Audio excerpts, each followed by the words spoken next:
Бұл видеода сіздерге Photor.com искусственный интеллект туралы айтамыз. Photor деген. Бұл жерде мен бір жылға лицензиясын сатып алдым. Лицензия или қалай айтса, подпискасын сатып алдым бір жылға.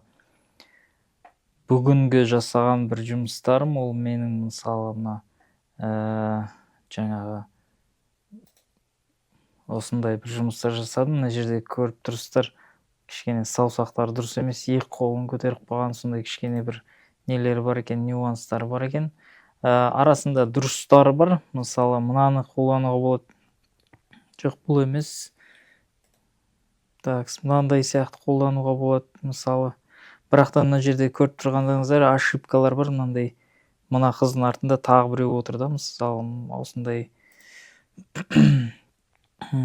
Жақсылары, мысалы, бұл жерде менің қолданат деген мынау сияқты кішкене біз қазақ канал болған соң қазақша жаңағы тематикаға байланысты кейбірлер жаңағы бізде мысалы сұрайды, сайтта болсын немесе басқа баннерде болсын, жаңағы орыс балалар тұрады, орыс болғанда жаңағы европейский национальность, мысалы сары бала отырады, соны кейбіреулер айтады сары болмау керек, жаңағы біздің қара балалар болу керек дегендей.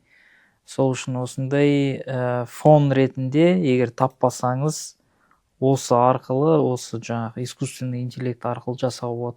Мына жерде енді толықтай бір қазақ балалары емес, енді бұл енді примерно бір тайский ма, китайский ма, примерно сондай, бірақтан фон ретінде қолдануға болады да, бір кейбір жерлерін кесіп тастап деген сияқты.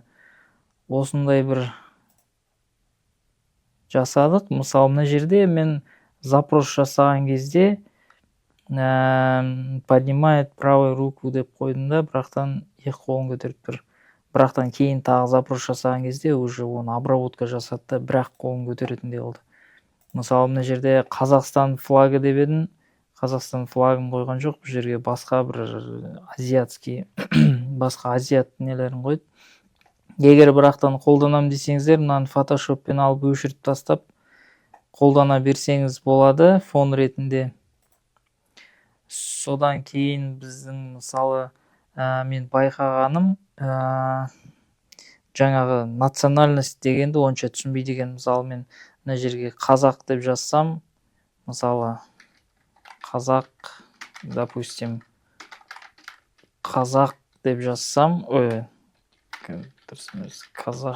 казашка деп ойлайықшы, бір казашка деп жазсақ запросты, онша жаңағы национальность деген түсінбейді екен да. Сол үшін біз оны жаңағы толығымен описание жасау керекпіз да. Мысалы, көздері кішкене жаңағы узкилау деген сияқты, көзі қара, шашы қара деген сияқты, сондай түсінгенім, искусственный интеллект жаңағы национальность, флаг дегендер жөн түсінбейді да. Әсіресе біз сияқты мемлекеттер, мысалы Қазақстан, Өзбекстан деген сияқты, олар үшін онша различие жоқ та, бұл искусственный интеллектке әлі жаңағы формироваться етіп жатыр ма, запростар, или не знаю, мысалы егер қазір Россия деп немесе там США деп жазсақ, мысалы сразу түсіну мүмкін да, соны бір тексеріп көрейік. Мен қолданып атқаныма бір екінші, үшінші күн болды. Осы именно осы Photor'ды бір жылға подпискасын сатып алдым. Тағы бір нәрсе, мен жаңағы ChatGPT-ді қолдану арқылы, мысалы ChatGPT-ді қолданымда мынандай запрос жаздым, осындай как описать казахскую девушку в национальном головном уборе с укулеле для искусственного интеллекта Photor деп жаздым. Ең соңында маған осындай запрос жазды ағылшын тілінде. Содан кейін мен мына жаққа қойған кезде бұл жерде енді басқаша болып шықты да, ойдағыдай болып шыққан жоқ.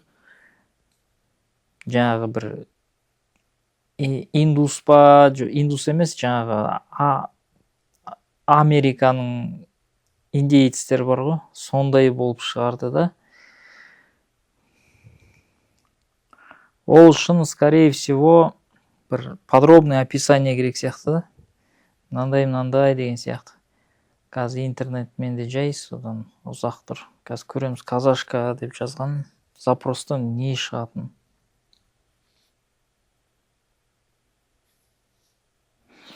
Бұл жерде тағы бір айтып кететін нәрсе, бұл жерде мынандай кредиттер беріледі. Әр жаңағы жасалған кредит, мысалы суретке, изображениеге 2 кредит кетіп отырады.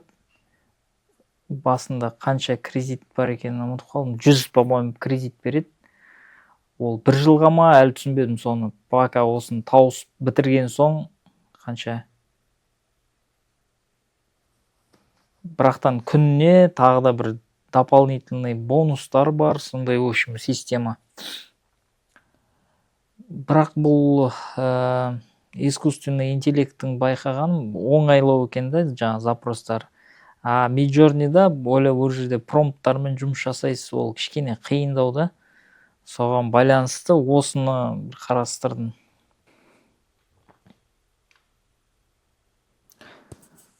Қазір біз мына казашка деп запрос жасадық. Бізге көрдіңіз ба, казашка емес, более европейский, бір турецкий сияқты жаңағы нелерді шығарды. Бір орысқа ұқсайды, мысалы, жаңағы киімдері. Мына жерде вообще жаңағы индиялықтардың киімі, мына жерде орыс па, украинстың киімі, мысалы, көздері жаңағы жасыл деген сияқты. Сол үшін бізге бұл жерде запростарды жасаған кезде түсінгенім, жаңағы национальность деген сияқты түсінбейді екен да. Ол үшін бізге казашка деп жаңағы запросты жазған кезде, допустим, казашкасы, девушка, да, девушка с черными волосами и черными волосами деген дұрыс емес шығар, может, темными. Бірақтан бізге темный дегенде коричневый, темный болуы мүмкін деген сияқты. И черными глазами. Тағы, мысалы, қазақтардың түрі қандай, мысалы, основной черта глаза более глаза узкие. Бірақтан әртүрлі болады, но в основном узкие.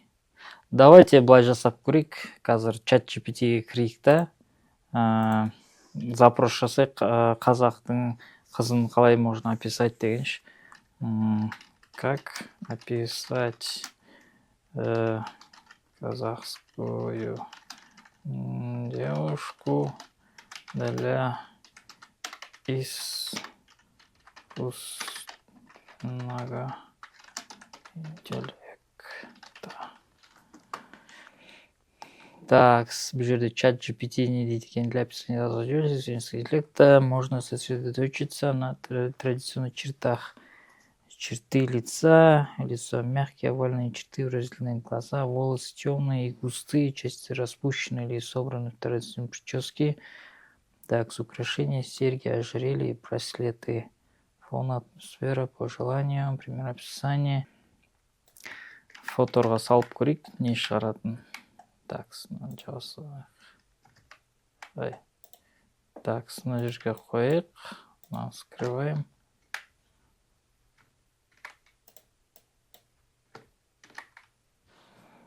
Так, біздің запросымызды көрейік, ChatGPT-ден қалай болады екен.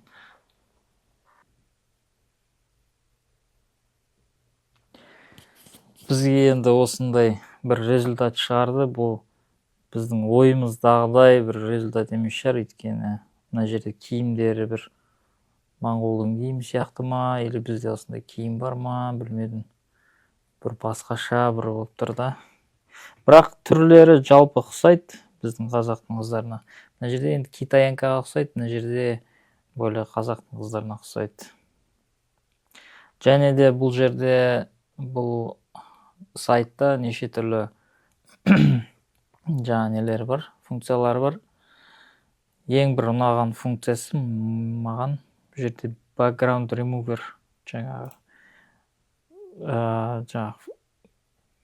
фон өшіріп тастайды.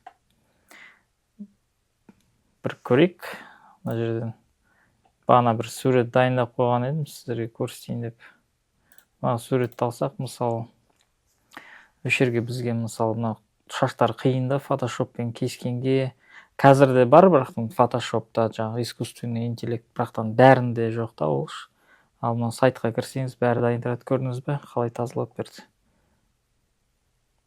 Мына жердің бәрін мелочына дейін. Және де бұның өзінің инструменттері бар, неше түрлі. Жаңағы өшіріп тастасаңыз болады, мысалы, мына жер кер жоқ десеңіз, или немесе там рестор қайтып орнына келтірсеңіз болады мына жерде. Мына жер кішкене асып кетті. Тура фотошоптағыдай. Apply. И скачать етіп алсаңыз болады. Скачать мынандай PNG форматты, то есть арт жағы прозрачный болады. Бүгінге осы. Келесіде тағы да жаңағы запростарды қалай дұрыс жасау керек, соларды қарастыратын боламыз. Мен әлі өзім үйреніп жатқан себептен осындай бір прямой режимде мен өзім үйреніп жатқан кезде сіздерге көрсететін боламын. Жақсы, рахмет.